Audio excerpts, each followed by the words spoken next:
Bakit yung iba ayaw na? Mga kapatid, ngayon, pinagdiriwang natin ang pinakamataas na kapistahan sa ating simbahan, ang muling pagkabuhay ni Jesus. Kaya bawal po ang nakasimangot. Nakikita ko ang mga mukha ninyo, mga parang Biyernes Santo ba? Ngumiti at mabuhay ang buhay ng loob natin. Dahil buhay si Jesus. Amen? Amen. Mga kapatid, para sa pagninilay po natin ngayon, isang salita lang po ang nais kong bigyang diin. Sa ating Ebanghelyo, narinig natin nung unang araw ng linggo, umagang-umaga pa lang, may mga babae na pumunta sa libingan at doon nakita nilang walang laman ang libingan. Kaya dali-dali silang bumalik sa mga apostol, ibinalita ang nakita nila. At si Pedro at mga alagad, anong ginawa nila? Tumakbo. Tumakbo sila papunta sa libingang walang laman. And that is the one word I would like to focus on for tonight's reflection. Takbo! Pakisabi ngayon? Takbo! Takbo! Sino sa inyong kaya pang tumakbo? Taas ang kamay. Wala, yung iba hindi na kaya tumakbo. Sige, baba ang kamay. Mga kapatid, iba-iba ang dahilan kung bakit tayo tumatakbo. May iba tumatakbo para magpapayat. Sino tumatakbo para magpapayat? Taas ang kamay. Yan, salamat. Meron namang iba tumatakbo dahil may emergency. Naranasan niyo ba yun? Yes. Meron din namang iba tumatakbo dahil meron silang tinatakasan. Naranasan niyo ba yun? Tignan mo nga yung katabi mo, parang may tinakasan na yan. Pero, mga kapatid, ang mga alagad natin, tumakbo sila. Hindi dahil nagpapapayat sila. Pero dahil meron silang nakita na mabuting balita. Meron silang nasaksihan na napuno ang kanilang puso at hindi nila maiwasang tumayo. Kinakailangan nilang tumakbo. Sa sobrang saya, sa sobrang punong-puno, sa sobrang hindi sila makapaniwala, tumakbo sila. Naaalala ko po, ito, baka nangyari na sa inyo, nangyari na bang meron kang balitang nasagap sa kaibigan mo, nanalo siya sa loto.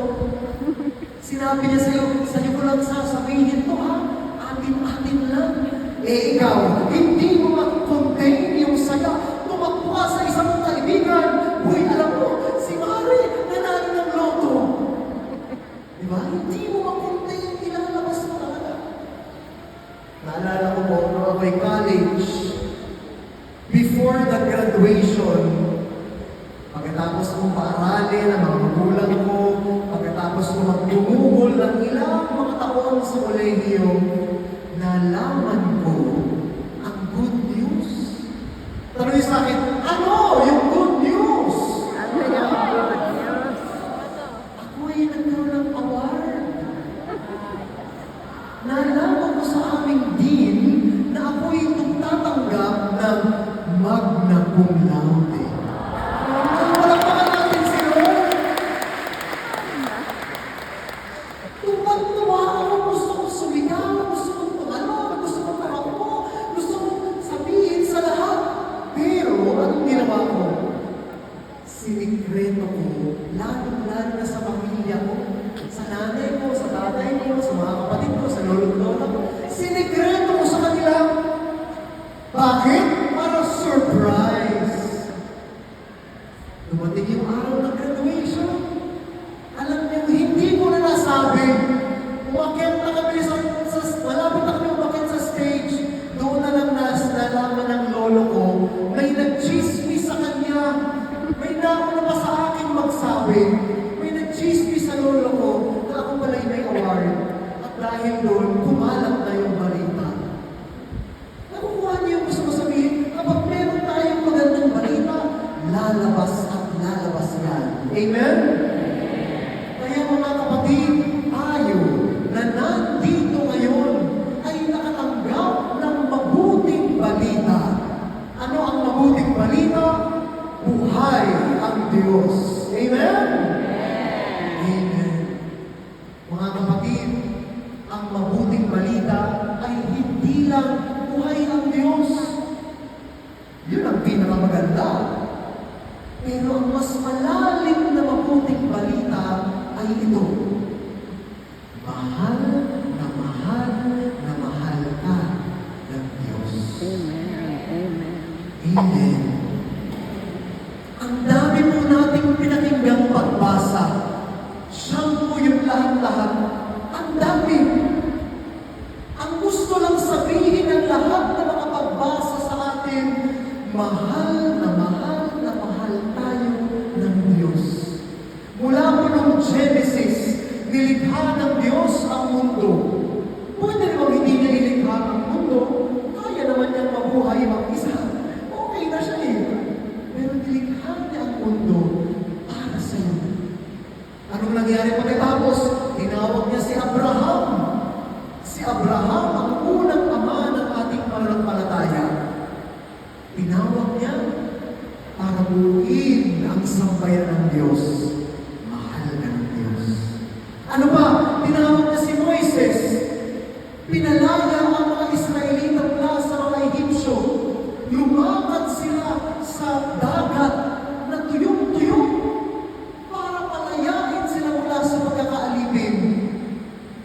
Para sabihin sa iyo, mahal na mahal ka ng Diyos. Ano ba? Sa mga pagbasa, ang dami natin narinig na mga propeta, ina-announce, sinasabi ang pagmamahal ng Diyos.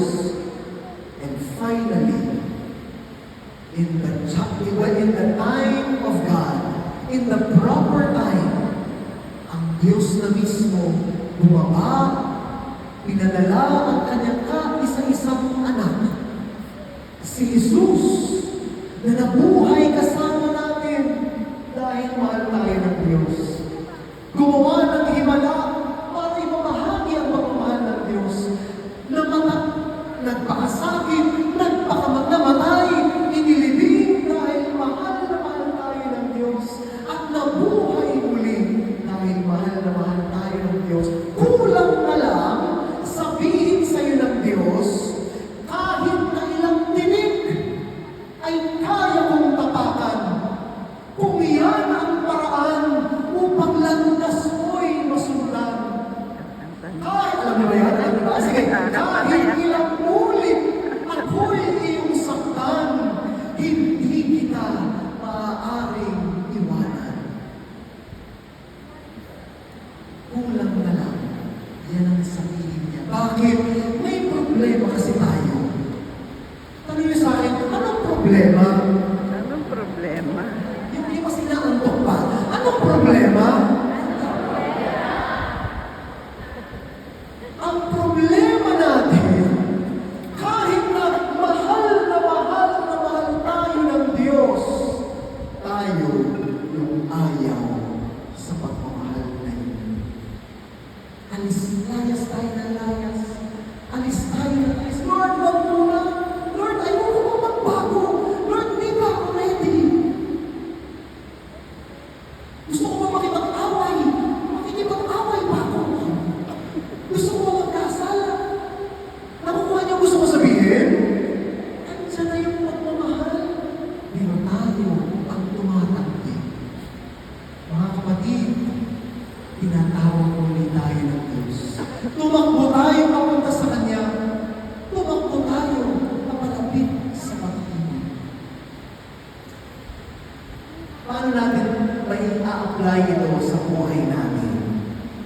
Mga kapatid, ngayon po, April 19, sakto, isang buwan na po akong pare sa grasya ng Diyos. Amen. Amen. Sige, tuloy natin yung palakpak na yan. Amen. So,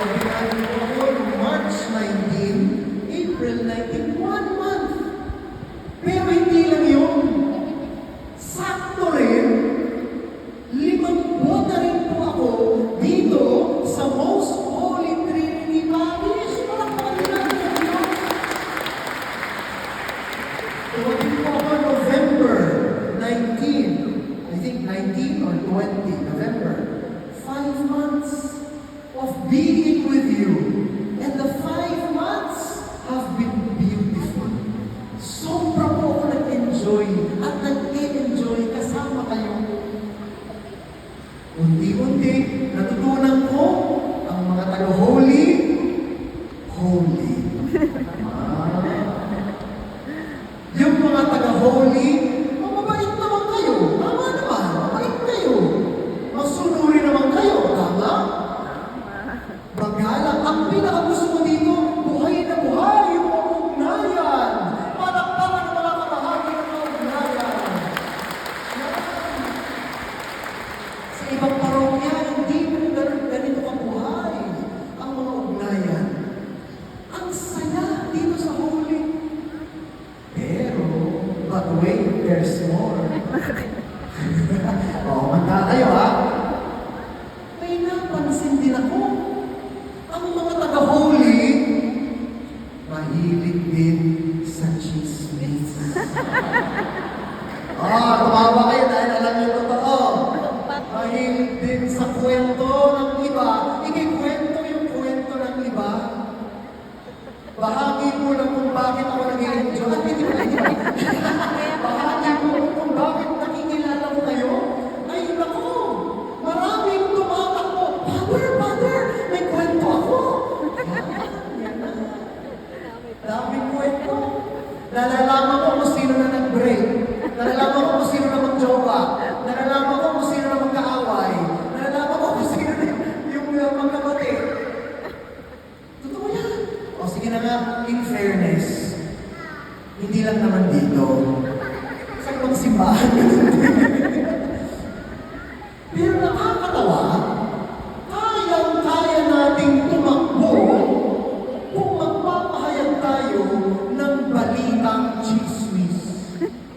Pero ang tanong, kayang-kaya rin ba nating tumakbo kung ang balitang ihahatid natin ay mabuting balita? Ito bang mas nakakatawa? Tatanungin ko yung mga nagchichismis sa akin. Kailan pa ba nangyari yan? Ay, Father, siguro matagal na. Siguro mga 10 years ago na.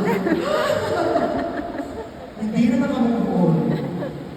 Mga kapatid, ngayong Easter, pagkabuhay ng Panginoon, sana po mag-move on na tayo. Pakisabi sa katabi, mag-move on ka na. Mag-move on ka na. Sabihin mo sa kabilang katabi mo, mag-move on ka na rin.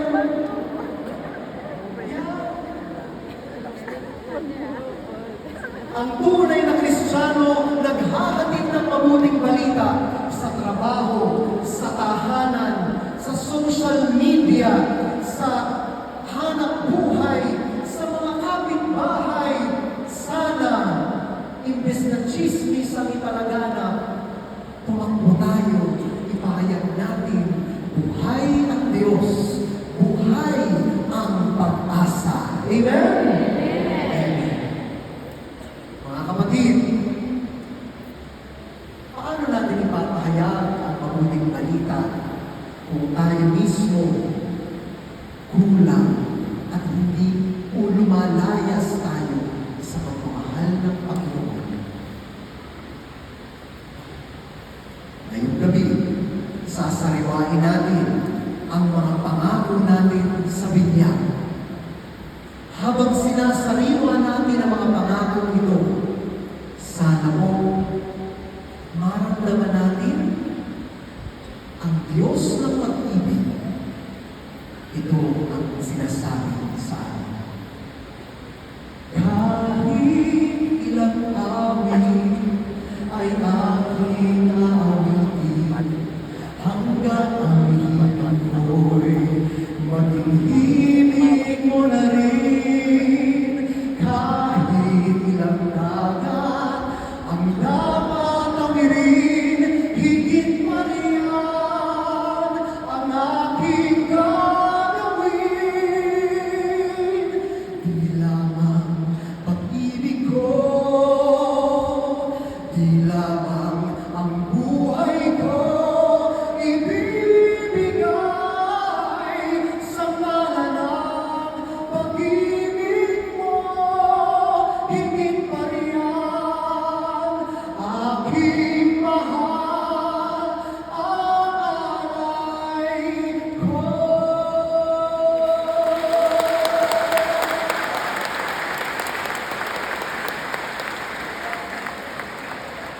ang Diyos ng pag-ibig naway magpuno ng ating mga puso.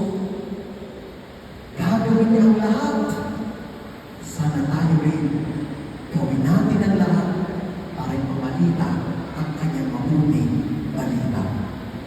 Amen. Panginoon, tatakbo kami papunta sa iyo. Tatakbo kami patungo sa pagmamahal mo.